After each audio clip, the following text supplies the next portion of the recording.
ఓం సాయిరామ్. సాయిబాబా భక్తులందరికీ నమస్కారం అండి. బాబా గారి ఆశీస్సులతో అందరూ సంతోషంగా ఉండాలని కోరుకుంటున్నాను. శ్రీ షిరిడి సాయిబాబా ఆశీస్సులతో జ్యోతిష్యం చెప్పబడును. గురూజీ శివరామరాజు గారు. వారి ఫోన్ నెంబర్ 9989113230. దూర ప్రాంతాలలో ఉన్నవారికి ఒకే ఒక్క ఫోన్ ద్వారా వెంటనే పరిష్కారం చెప్పబడును. మీ ముఖము, ఫోటో, చెయ్యి, పేరు, వయస్సు, గోత్రం ద్వారా కూడా చెప్పబడును.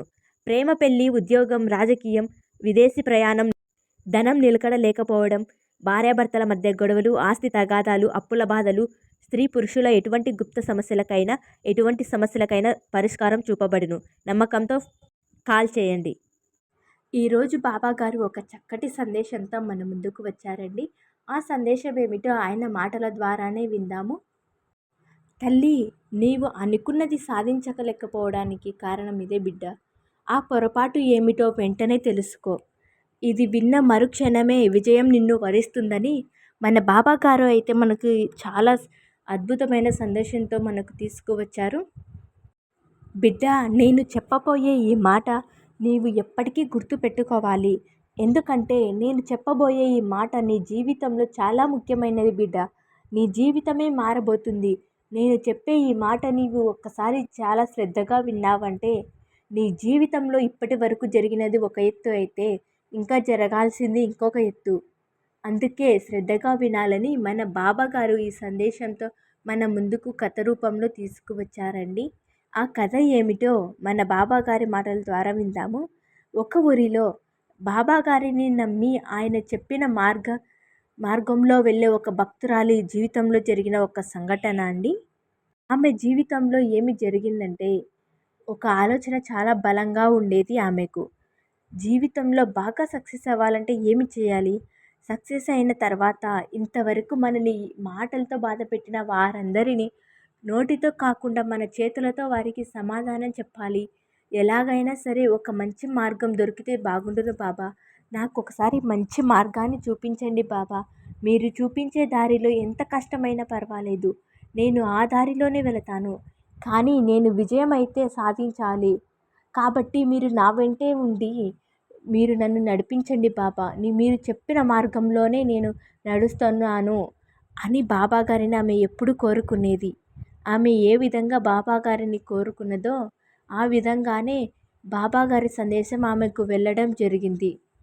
ప్రతిరోజు ఆమె మనసులో ఉన్న బాధను, సంతోషాన్ని ఏదైనా సరే బాబా గారికి చెప్పుకునేది. బాబా గారికి ఏదైతే చెప్పుకొని బాధపడేదో ఆ సందేశం బాబా గారు ఆమెకు ఇచ్చేవారు. ఆమె ఏం చేయాలో ఏం చేయకూడదో అనేది సందేశం ద్వారా ఆమెకు అందించేవారు. ఇక బాబా గారు చెప్పిన మాటల్లోనే బాబా గారు చెప్పిన విధంగానే విని ఆచరించేది. ఇలా అయితే ఒక సంవత్సరం అయితే గడుస్తూనే ఉంది. అలా గడుస్తున్న కొద్దీ ఆమె ఏది కోరుకున్నా ఇంకా జరగడం పోకపోవడంతో ఆమె బాగా ఆలోచనలోకి వెళ్ళారు. నా జీవితంలో నేను ఎందుకు ఏది సాధించలేకపోతున్నాను? నేను అనుకున్నది నా జీవితంలో ఎందుకు జరగడం లేదు? నేను ఎవరికి ఏ అన్యాయం జరగలేదు కదా. అందరూ నా వాళ్ళే అనుకున్నాను. అందరూ బాగుండాలని కోరుకున్నాను. ప్రతి ఒక్కరు కూడా నన్ను తక్కువ చేసి మాట్లాడుతున్నారు.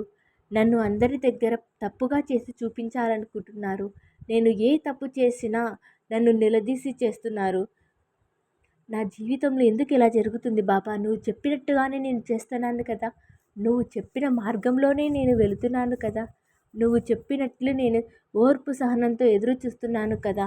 నువ్వు చెప్పిన మార్గంలోనే నేను నడుస్తున్నాను కదా బాబా. కానీ నా జీవితంలో ఎందుకు ఇలా అని ఆమె ఈ విధంగా బాధపడుతూ ఉండేది. అసలు ఆమె ఏమి కోరుకుంది? అది జరగలేదని ఎందుకు బాధపడుతుంది అంటే ఆమెకు చదువు లేదు. ఆమెకు చదువు లేకపోవడంతో వాళ్ళ బంధువులు, స్నేహితులు అందరూ బాగా చదువుకున్నారు. మంచి మంచి ఉద్యోగాలు చేస్తున్నారు. సరైన ఉద్యోగం అనేది లేకపోవడంతో ఈమె చాలా బాధలు పడుతూ, అవమానాలు పడుతూ ఉండేది. ఇంకా వాళ్ళ చుట్టుపక్కల ఉన్న బంధువులైనా సరే చాలా చిన్న చూపుతో ఆమెను చూస్తూ ఉండేవారు. ఇంట్లోనే ఉంటుంది, మనం ఎందుకు ఈమెతో మాట్లాడడం అని ఆమె ఎదురుగానే మాటలతో బాధ పెట్టడం, ఇంకొక 10 మంది గురించి చెప్పటం. వాళ్ళు ఉన్నత స్థానంలోకి వెళ్ళారు, వీళ్ళు బాగా చదువుకొని అమెరికాలో ఉంటున్నారు, వీళ్ళు చక్కగా వ్యాపారం చేసుకొని ఇప్పుడు ఇంత స్థాయిలో ఉన్నారు, మా కొడుకులు బాగున్నారు, చదువుకున్నారు అని ఈమెకు ఏదైతే లేదో, ఈమెకు చదువు లేదు కదా, ఈవిడను తక్కువ చేసి ఈవిడ ముందే బాగా మంచి స్థాయిలో ఉండే వాళ్ళ కోసం మాట్లాడేవారు. ఈ విధంగా ఆవిడకి చాలా విధాలుగా వాళ్ళ బంధువులు, వారి చుట్టుపక్కల ఉన్నవారు అందరూ కూడా ఏదో ఒక మాట అంటూ ఈమెను చాలా బాధపడేవారు. ఇక ఆమె తట్టుకోలేక ఈ బాధంతా బాబాగారికి చెప్పుకునేది. బాబా, నేను సక్సెస్ అవ్వాలి. నాకు చదువు లేకపోయినా సరే 10 మంది నన్ను మెచ్చుకునేలా ఉండాలి. 10 మందికి వెళ్తే వాళ్ళు నన్ను మంచిగా చూసుకోవాలి.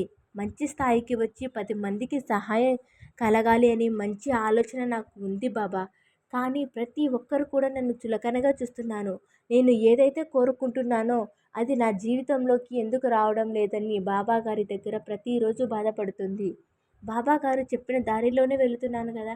నాకు ఎందుకు ఇలా జరుగుతుంది అని ఆమెకు చాలా ఎక్కువగా ఆలోచన కలుగుతుంది. ఒకరోజు బాబాగారే స్వయంగా ఆమె కలలో కనిపించి ఈ విధంగా చెప్పారు. బిడ్డ, నేను చెప్పే ఈ మాట నీవు గుర్తుపెట్టుకోవాలి. నీవు అడిగే ప్రతి దానికి నా సందేశం ద్వారా నీకు తెలియచేస్తున్నాను. నీవు ఒక పొరపాటు చేస్తున్నావు బిడ్డ. అప్పుడు ఆమె అన్నారు, బాబా, నేను ఏ పొరపాటు చేస్తున్నానో నాకు తెలియడం లేదు బాబా. మీరు చెప్పిన మార్గంలోనే వెళుతున్నాను. నేను చేసిన పొరపాటు ఏమిటో నాకు చెప్పండి తండ్రి అనగానే బాబాగారు ఆమె చేసే పొరపాటు ఏమిటో చెప్పారు. అది చెప్పగానే ఆమె చాలా ఆశ్చర్యపోయింది. ఆమె చేస్తున్న పని ఏదైతే ఉందో అది ఒక ఎత్తైతే 9 రెట్లు కూడా వీళ్ళు నా గురించి ఇలా అనుకుంటున్నారు, వీళ్ళు నా గురించి ఇలా బాధపడేదే సరిపోయేదన్నమాట. బాబాగారు చెప్పేది ఒక్కటి అదే. ఆమె చేస్తుంది కానీ చేయకూడనిది మాత్రం 9 రెట్లు ఎక్కువగా చేస్తున్నది. వీళ్ళు నా గురించి ఇలా అనుకుంటున్నారు, అలా అనుకుంటున్నారు అని బాధపడడమే సరిపోయింది. బాబా చెప్పేది ఒకటే, ఆలోచించండి. ఆమె చేస్తుంది 9 రెట్లు ఎక్కువగా చేస్తున్నామని బాబాగారు తెలియచేస్తూ ఉన్నారు. ఏమిటంటే వాళ్ళు నా గురించి ఇలా అనుకుంటున్నారు, మీరు నన్ను బాధ పెడుతున్నారు, నేను అసలు ఏమి చేయట్లేదని అంటున్నారు కదా, నన్ను ఎందుకు ఇలా హేళనగా చూస్తున్నారనేది.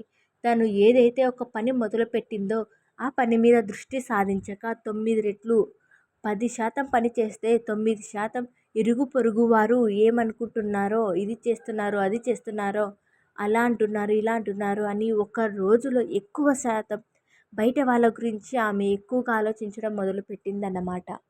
ఏదైతే తను సాధించాలని అనుకుంటుందో ఆ లక్ష్యం పైన 1% మాత్రమే ఆలోచించి మిగతాది అంతా ఇరుగు పొరుగు వారి మీద, బంధువుల మీద దృష్టి పెట్టింది. అలా దృష్టి పెట్టడం వల్ల తను అనుకున్నది అనుకున్నట్లు చేయలేకపోయిందని బాబాగారు తన కలలోకి వచ్చి చెప్పడంతో, అవునా, నేను చేసే ఈ పొరపాటు ఇదా అని ఆమెకు తన పొరపాటు ఏదో తెలిసి వచ్చింది. ఇక నుంచి తను ఎవరి గురించి ఆలోచించకుండా తను ఏదైతే పని ప్రారంభించారో ఆ పనిని సక్రమంగా ఉందా లేదా అని, నిజాయితీగా ఉన్నా లేనా అని ఒక్కటే ఆలోచించి ఆ పని మీదే దృష్టి పెట్టి ముందుకు వెళ్ళింది. అప్పటి నుండి ఆమె ఏ పని చేస్తున్నా అందులో విజయం సాధించడం అయితే జరిగిందన్నమాట. అప్పుడు తనని అందరూ చూసి ఎవరైతే హేళన చేశారో, ఎవరైతే తన గురించి తక్కువగా మాట్లాడుతున్నారో, ఈమె చదువు లేకపోయినా సరే చాలా తెలివైనది, ఈమె ఏ పని చేసినా సరే చాలా తొందరగా విజయవంతమైనదిగా చేస్తుందని అప్పటినుంచి ఆమెను పొగడటం మొదలుపెట్టారు. అప్పుడు ఆమె ఆ మాటలు విని సంతోషపడి బాబాగారికి ప్రతిరోజు కృతజ్ఞతలు చెప్పుకునేది. అయితే ఈ సందేశం ద్వారా బాబాగారు ఏం చెప్పాలనుకుంటున్నారో మీకు అందరికీ అర్థమైందని అనుకుంటున్నాను. నమ్మిన వారికి బాబాగారు ఎప్పుడూ మోసం చేయరు. ఓం సాయిరామ్. సద్గురు సాయినాథ్ మహారాజ్కి జై.